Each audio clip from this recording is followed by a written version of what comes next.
7. The topic is irregular comparison of adjectives. In language studies, anytime you see the word irregular, probably means, practically speaking, memorize. I think we've said before, what came first, people speaking or grammar? Clearly people speaking.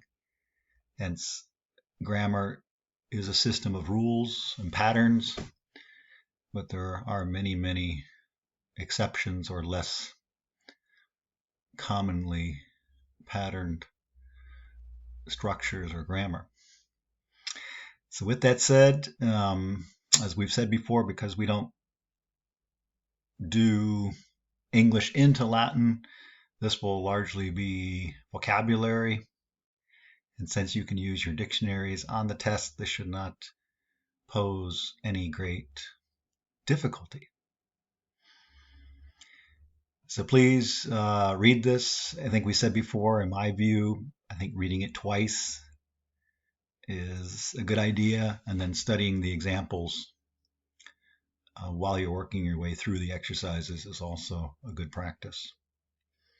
Don't forget latintutorial.com.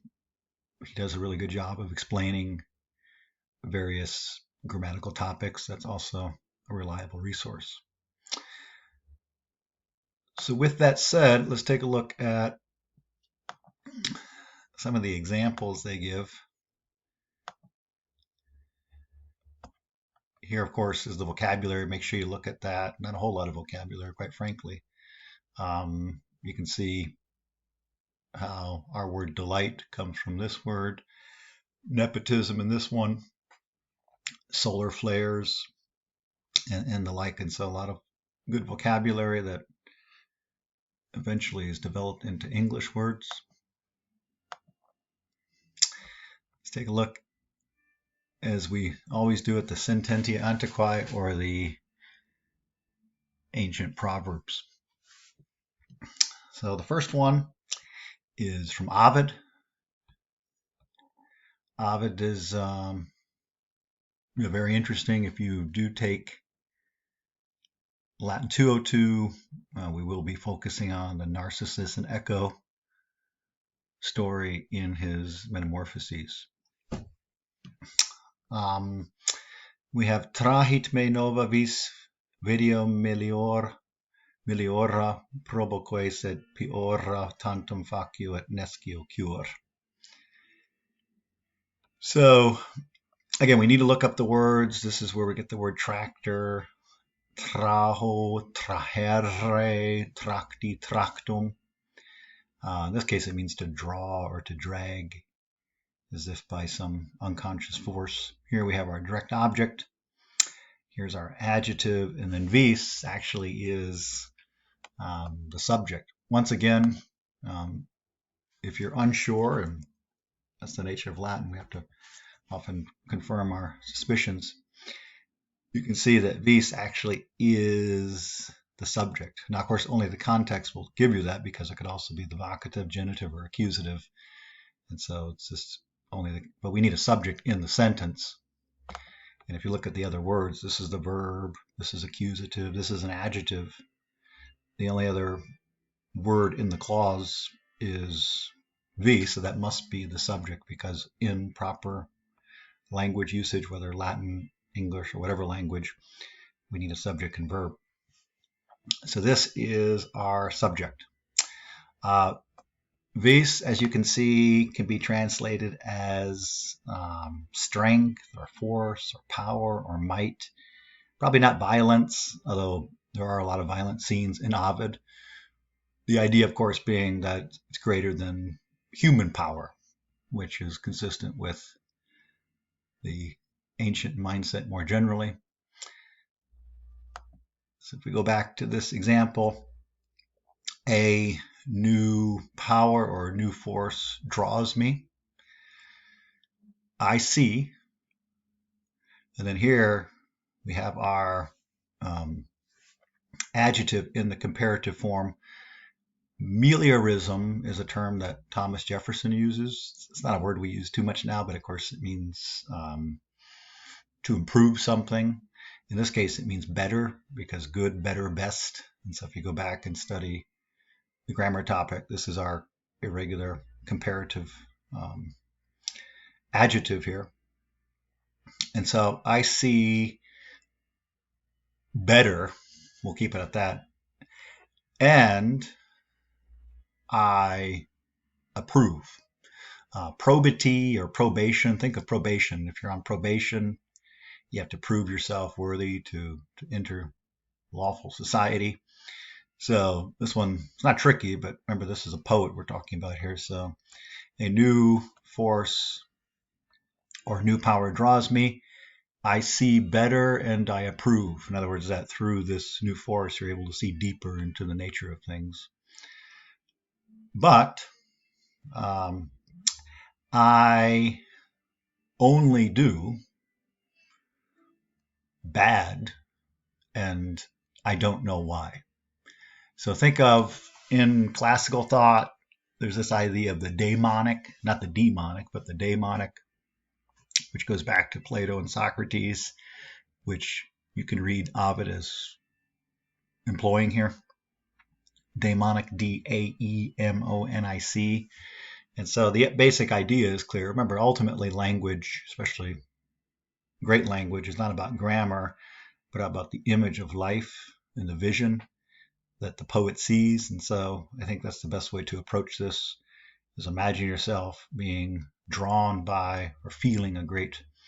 Notice how classical thought, it's not so much a feeling, but a kind of outward, objective, cosmological force, whereas in modern poetry, you might say, I feel, but there's no feeling here. Classical thought, like the classics, tends to be more objective in its representation. So a new force draws me, I see more, and I approve, but I only do worse, and I don't know why. So this idea of poetic genius or the wild genius. There's something in modern romanticism, think of Lord Byron, for example, the wild genius that does recall classical poetry and thought. But of course, the big difference is that in modern thought, it is the feeling subject, whereas in classical thought, it tends to be more of a cosmological force. Going on to number 2, again, we'll do about the first 10 as we often do, is here we have martial. Carmina can mean songs or poems. Again, if you're unsure, you just have to use your Whitaker's words and look up song, music, poem, play, charm, prayer, incantation, ritual, magic, formula, oracle. Kind of has a sense of all of these, but you have to make a decision. That is one of the challenges, perhaps, with the Wheelock's Latin, is if you don't know enough about the author, I think that's the job of the instructor to kind of give some sense of it. Here we'll probably go with poems. Quidem means like certain. So certain poems are good, but even more are bad. Is one way to think about that. So here we have this irregular comparison that even more are bad.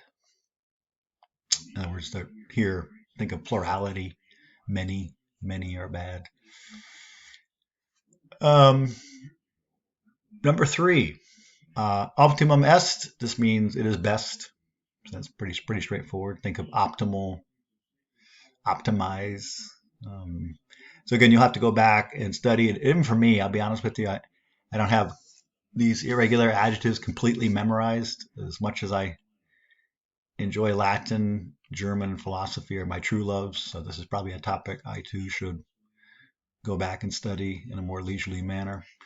But for our purposes, we're able to read it and make sense of it. And as I said many times, ultimately the purpose of language is the image, not a grammatical exercise, which of course it often becomes to our own lack of learning, if I'm being honest. Optimum est, so it is best. Nihil melius, nihil pokrios hoc veri. So here, the verb all the way at the end is that I I saw or I have seen nothing better, nothing more beautiful than this. So these are pretty straightforward, and they're not going to be difficult to remember for the test. Um, Test, of course, will have this chapter, and then I'll do one more chapter next week, and that'll be it in terms of content. You'll have one more test. I will explain what the final exam is going to look like, but as we've said, it'll be based on the chapters that we have covered this semester. That one's pretty straightforward. So it is best. I have seen nothing better, nothing more beautiful than this. So here we have our ablative. So we need to be able to recognize this is the ablative demonstrative pronoun. And again, if you're not sure, you have to look it up in the charts in the back of the book, or again, if you just use this tool. But again, even here, it doesn't tell you how it's used. And so we have to, based on the context, it is the ablative of comparison. It's not the subject, because I have seen is the subject. It's not the direct object. But now you know. Number 4, spero, of course, is where we get the word inspiration. In Latin, it means I hope. So literally, I hope thee and this birth and many more as happy will be. So this one is a little bit idiomatic. Here it's a birthday greeting. So I hope that you, but literally I hope thee. But we tend not to use thee in contemporary English. So I hope that you, and then here is our verb acturum. Remember, this is the future participle way back at the beginning of the semester. So we need to recognize this is a reference to the future. Now, of course, the context is you're wishing, not only someone happy birthday, but they will have many more, There's the future in English, such birthdays and such celebrations. So with that said, we have to kind of come up with a translation here that makes sense idiomatically. So I hope that you will have, both this birthday and many more most happy birthdays. Even that sounds a little bit weird.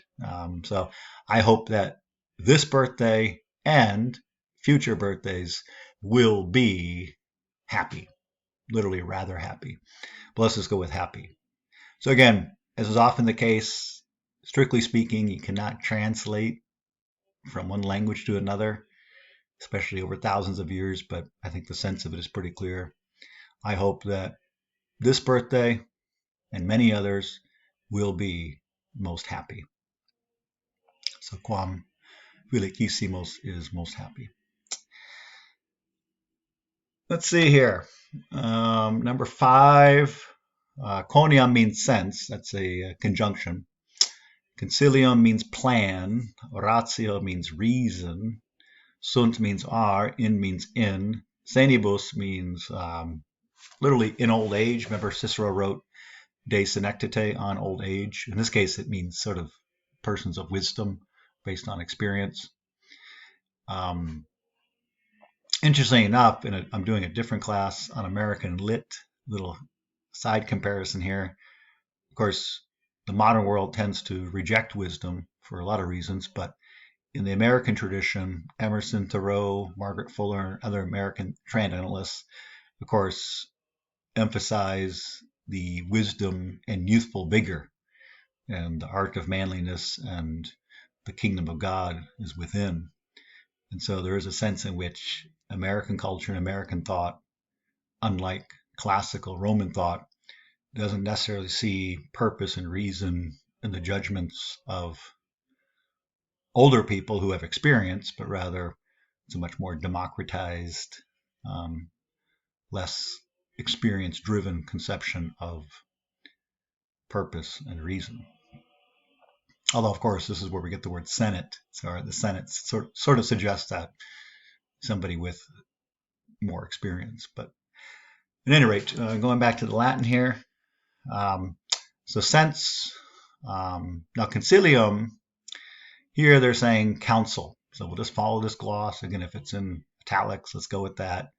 These are other words. And you can see it's a little bit tricky, perhaps, how to translate this. But since counsel and reason are in literally old human beings, but are in the wise, is the sense of it. Maiores nostri, that means our ancestors, called the Great Council, the Senate, or our ancestors, Maiores nostri, our ancestors called the Senate a great council, or the highest council, might even be better. All right, so as often the word order can be a little bit different, but we want to make sure we're getting the verbs in the correct tense. This is perfect. Isti, imos, istis erunt. And then, of course, make sure our subject-verb agreement. And little phrases like this, Maiores nostri, probably just need to be memorized. Our ancestors is how to translate that. Number 6, moving along here. Plus means more. And again, a lot of these grammar points are found in the chapter reading, so please refer to them. Operae means operations or works.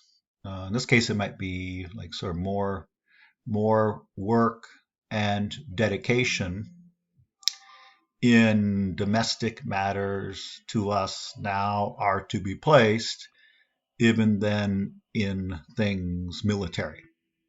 So the basic idea is that the reason there are wars, according to Cicero, and of course I think most rational people would agree, is because of a breakdown in civil society and civic responsibility. Clearly, killing others, however necessary some people might think, is clearly hostile towards life and civilization in any moral sense.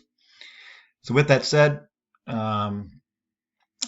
literally more work, more effort, and dedication, literally studies, but dedication ought to be placed. So here's our guarantee, which we had in an earlier chapter, ought to be placed now in our domestic affairs, even more so than in military affairs. So militaribus and rebus kind of is implied in both those clauses. Here they give you a couple options, work or effort, in terms of you just choose one. And then here's some other helpful vocabulary. Let's see. Now, of course, the context of this is a kind of final thought, is during the Roman civil wars. And so that's the idea that we need to spend a little bit more time not rattling sabers and swords, but rather trying to get back to a sense of civilization. Number 7, einem, which is often the second position, for neither danger in the Republic was graver than ever, nor leisure greater. So again, you need to go through, I believe, and get the vocabulary first, and that would give you kind of a raw sort of word by word iteration, not translation, but iteration of the sentence. But then we have to go back and try to put it in idiomatic English. So for neither was the danger ever graver in the Republic, nor our laziness greater. Now, otium can also mean leisure, but given the context, I think the contrast is leisure in terms of free time. That's where we get the word otios, but here the idea, I think, is that people are not, if you look at the previous sententia, the context is that people are enjoying themselves too much leisure, course, history does suggest that it is luxury that contributes to moral and hence political decline. Normally, moral decline happens well before political decline.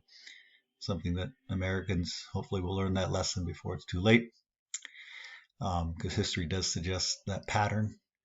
So we need to work a little bit harder in order to ensure that people are civic minded, as Cicero suggests, and that people have some sense of moral purpose. And not to criticize the internet again, but let's be honest, people are spending way too much time on their phones in trivial TikTok videos. And in the words of Thoreau, who recognized this long ago, as he points out in Walden, that we are tit men, which means, believe it or not, tiny human beings. We're not, according to Thoreau, living up to our human moral strength. So you could choose leisure here, which works, but I think it is being contrasted with the lack of work, which the previous sentence suggests. Number 8, sumos sapitiores illis quad nos naturam esse optimum ducem scimus. So we have we are, so sumos just means we are. And then here we are, we're comparative. We saw that IOR. So we are wiser than they are, or than those men. That was pretty straightforward. Because we, let's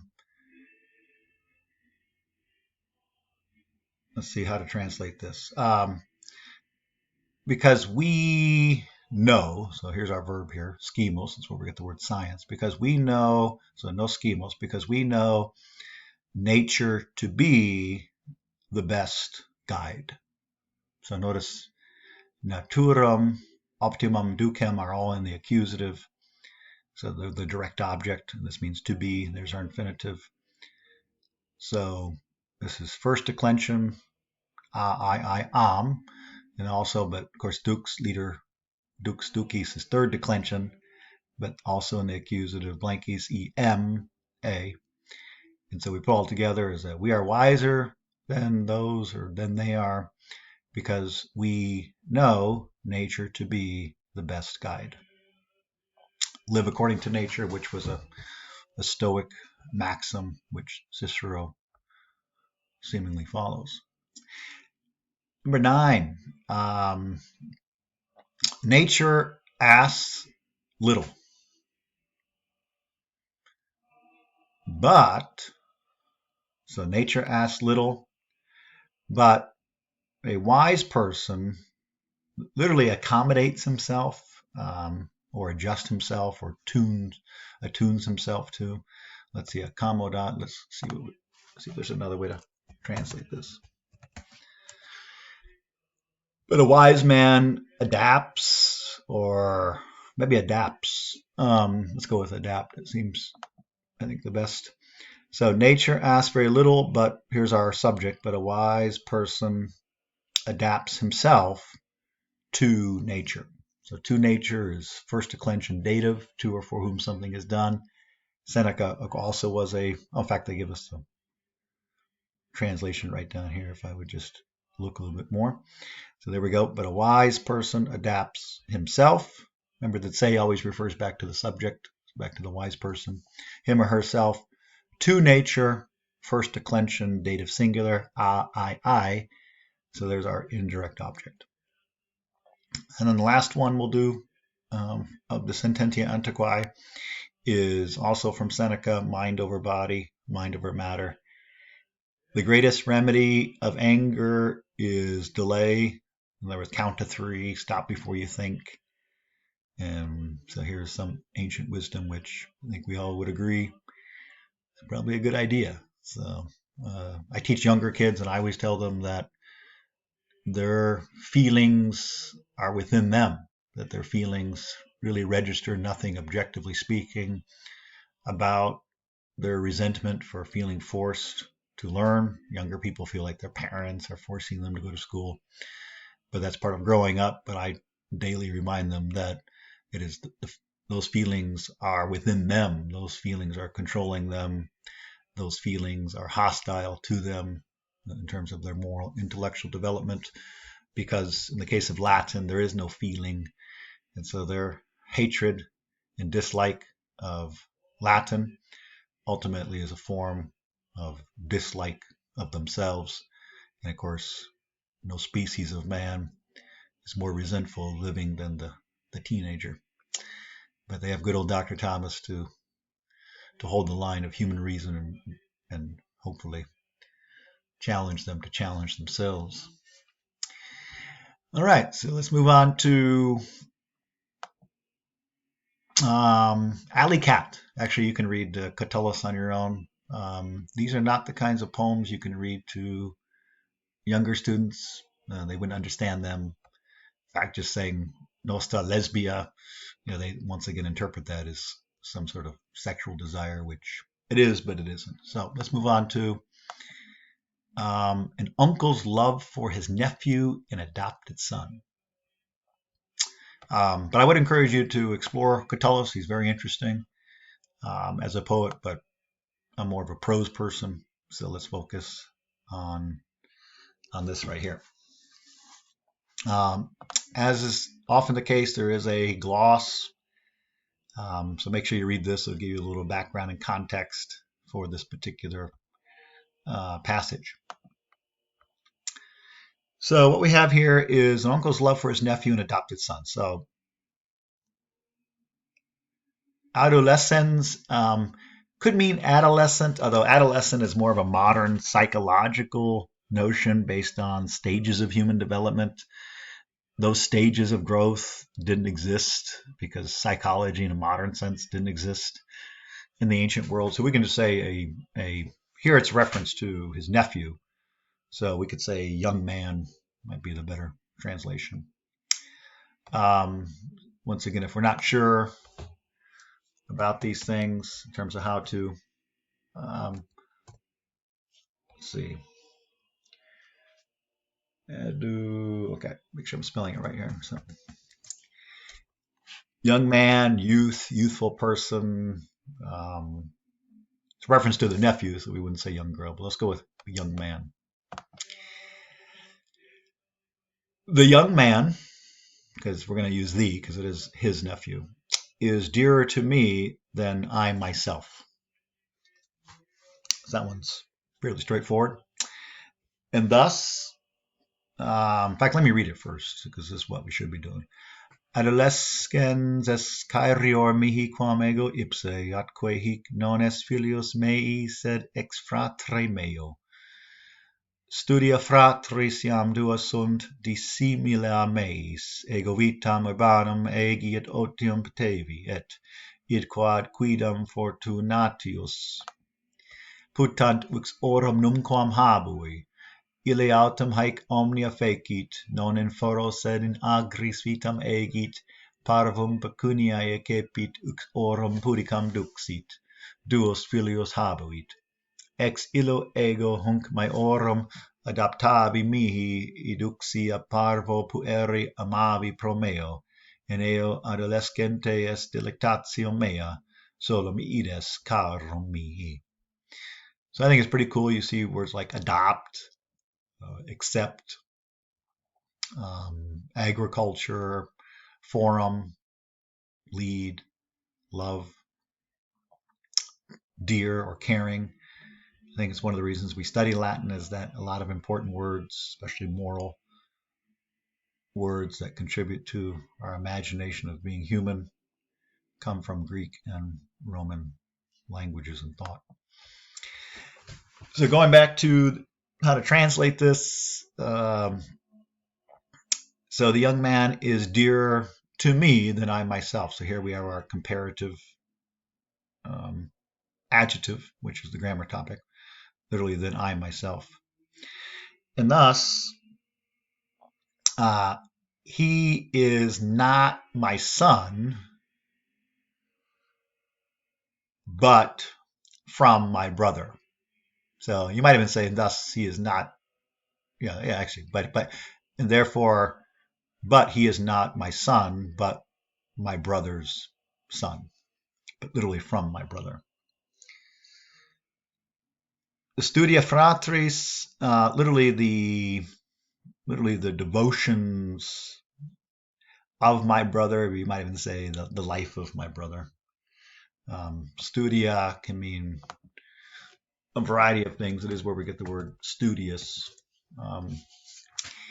The eagerness, the enthusiasm, the zeal, the spirit, the devotion, the pursuit. Maybe the pursuit, but it is in the plural, so we're going to say the pursuits. Is how we'll translate that. So going back here, the pursuits of my brother are now, or have been now, Disi milima meis. This means dissimilar. So have long been different than mine, have long been dissimilar than mine have been. That's sort of implied here. I vitam urbanum agiet otium petaviet. I, literally, I live a urban life. So I live a life in the city. Egi, and I have sought leisure. So ego egi, I have dedicated my life to an urban life, and I have sought leisure. And it quod quidam fortunatius, and that, let's see how this one's a little bit tricky, somewhat paraphrastic.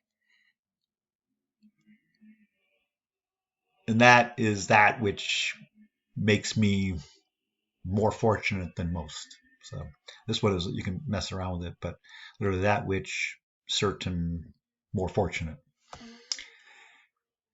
And that's what makes me more fortunate than most.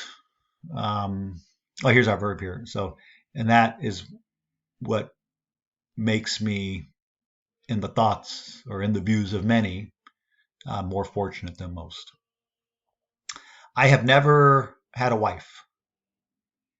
So notice how this sentence is a little bit long and modern. You might put a period here and just separate that. I have never had a wife. But he, again, referring back to his brother, but he has done these things. So he has had a wife. Not in the forum, but in the fields. So this contrast, which we see common in Roman literature for Horace, I think does it more effectively than Terence. Although this is a play, so I don't think it's hard to say how serious we should take this. But it is the contrast between the two brothers, one who lives a life in the forum in Rome and one who lives a life in the fields and on the farm. Parvum pecuniam accepit. He has received little money. So perhaps the context is, even today, the larger cities seemingly are the places where high finance and finance, our financial centers, is often associated, as it was with Rome, with the larger city. And duxit ex aurum pudicam. That literally he led. So in other words, he married, in this sense, he was led into, here. So here we go. So we got to look at this. So duxit means married, because otherwise it literally means he led a chaste wife. But he married a chaste or moral wife and had 2 sons. So we got to recognize this is the past tense. Ex illo egi hunc maiorum adopti mihi is from him I have adopted. So the maiorum is going to be referring to the older son. So from him, from his brother, I have adopted the older son, literally to me, but probably would leave that out in English. But I have adopted the older son. Duxi is literally I have led from the small boy. In other words, I have raised him into a man is the idea. So I have instructed him since he was a small boy. I have loved him as my own. So amavi pro mei.